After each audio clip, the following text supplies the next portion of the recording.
मेरे प्यारे सभी साथियों के लिए नमस्कार, गुड मॉर्निंग, सुप्रभातम, राधे राधे, जय भीम। आज मैं फिर आपके लिए एक बहुत ही प्यारी कहानी लेकर आया हूँ। सभी भाई मेरी कहानी को ध्यान से सुनिएगा। प्लीज़ लाइक कमेंट शेयर करें। एक गांव में एक ठाकुर जी का छोटा सा मंदिर था। उस गांव के लोग भगवान की पूजा बड़े श्रद्धा से करते थे, लेकिन उन्हीं में एक गरीब भक्त भी था जो भगवान की सच्चे दिल से पूजा करता था, सच्चे दिल से मानता था और हर बात में वो ठाकुर जी का नाम ही लेता था। कोई कुछ भी पूछता तब बोलता था कि ठाकुर जी जाने। कुछ भी बात होती थी वो ठाकुर जी दिन रात लगा रहता था। उसके 3 बच्चे थे, 2 बेटे थे, 1 बेटी थी। ठाकुर जी की कृपा से उसके बच्चे अच्छे पढ़ रहे थे, उसकी बेटियां शादी लायक हो गई थी। तब उसने शादी के लिए बेटी जी के लिए एक रिश्ता देखा और उनको शादी में पैसे की जरूरत पड़ी तो वो गांव के साहूकार के पास गए और उनसे उन्होंने कुछ कर्जा उधार लिया और बेटी की शादी बड़ी धूमधाम से की। कुछ दिन और सालों के बाद में उसके दोनों बच्चे जॉब करने लग गए और उन्होंने शहर में जाके अच्छा पैसा कमाया और अपने पापा के पास भेज दिया और बोल दिया, पापा जी आप जाना और साहूकार का जितना भी पैसा है उसका हिसाब करके आ जाना। जैसे ही दूसरे दिन वो साहूकार के पास पहुंचा, साहूकार का उसने पूरा मूलधन ब्याज सब कुछ चुकाया और साहूकार ने उस आदमी के लिए एक पर्ची दी कि तेरा हिसाब चुकता हो गया और उससे बोला कि इस पर्ची को पढ़ के देख लो। तो उस आदमी ने बोला, जो गरीब आदमी था, उसने बोला कि मैं तो पढ़ना लिखना जानता नहीं हूँ, ये तो भगवान ही जाने, ठाकुर जी जाने। तब वो आदमी ने जैसे उसके मुंह से सुना कि पढ़ना लिखना नहीं जानता तो साहूकार बहुत चालाक था। उसने बोला कि अरे ये पर्ची मुझे वापस दीजिए, इस पर मैं साइन करना भूल गया हूँ। और उसने क्या है कि दूसरा पर्ची उस आदमी के लिए पकड़ा दिया, उसमें लिख दिया कि अभी आपका इतना पैसा बाकी है। और वो पर्ची लेके घर आ गया। कुछ महीने बीतने के बाद एक दिन साहूकार उस गरीब आदमी के घर के सामने आया और बोलने लगा कि भाई हिसाब कीजिए। तब वो आदमी बोला कि मैंने तो आपका हिसाब तभी क्लियर कर दिया था, आपने बोला था कि आपका सब कुछ हिसाब क्लियर है। अरे उसने फिर वही पर्ची दिखाई, देखिए इस पर्ची को देखिए, इसमें अभी आपका पैसा बाकी है। तो वो इंसान जो गरीब आदमी था वो तो समझ गया कि चालाक की है साहूकार ने। उसने बिना समय गंवाए और उसने 4 से बीसी का केस, चालाकी का केस उसने कोर्ट में कर दिया, मानहानि का केस कोर्ट में कर दिया। जैसे ही उसका तारीख पड़ी और जज ने दोनों पार्टियों को बुलाया, उस साहूकार को भी बुलाया, उस गरीब आदमी को भी बुलाया और गरीब आदमी से जज ने पूछा कि बताइए क्या कारण आपने इस पर केस किया है। तब उसने बताया कि वकील जी मैंने इसके लिए पूरा पैसा दे दिया है, इसने एक पर्ची दी थी 4 से बीसी करके, उसमें उसने बकाया लिख दिया था, मैं पढ़ा लिखा नहीं था और इसलिए इसने मुझसे झूठ बोल कर दोबारा से पैसा मांग रहा है।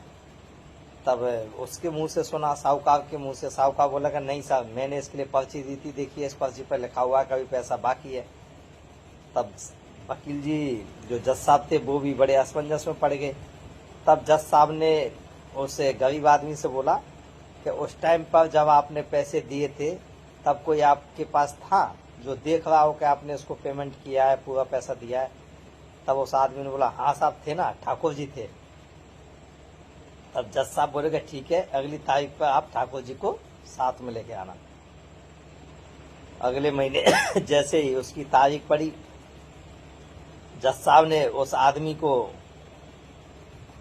बुलाया और बोला कि आपके ठाकुर जी को बुलाया जाए। तो सभी कचहरी उस ठाकुर जी का इंतजार करने लगी। तब उस आदमी ने बोला कि मेरे ठाकुर जी जरूर आएंगे गवाह के तौर पर। कुछ समय बाद जज साहब देखते हैं कि बुजुर्ग बुढ़ा महात्मा आता है जिसके माथे पर चंदन का तिलक लगाया हुआ था और वो कोर्ट में आके पेश होता है और वो जज को नमस्ते करता है। जज ने बोला क्या आप ही ठाकुर जी हो? तब वो बाबा महात्मा था, वो बोलता कि हाँ जज साहब मैं ही ठाकुर जी हूँ। तो आप बताइए, जब इस गरीब आदमी ने साहूकार के लिए पैसा चुकता किया था तब आप उस टाइम पर मौजूद थे? उसने बोला हाँ साहब मैं मौजूद था, इसने पूरा पैसा दे दिया है। तो आपके पास क्या प्रूफ है?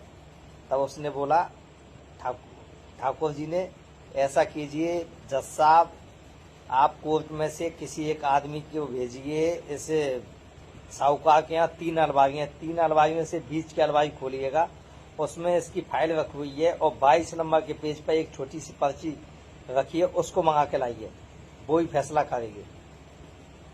जज ने बिना समय गवाए एक पुलिस वाले को और एक क्लर्क को उसके घर के भेजा। जैसे ही साहूकार की अलमारी खोली, तीसरी अलमारी को खोला तो 22 एक फाइल मिली। फाइल में वो पर्ची जो उसी ओरिजिनल पर्ची थी जिसमें हिसाब चुकता किया गया वो रखी हुई थी।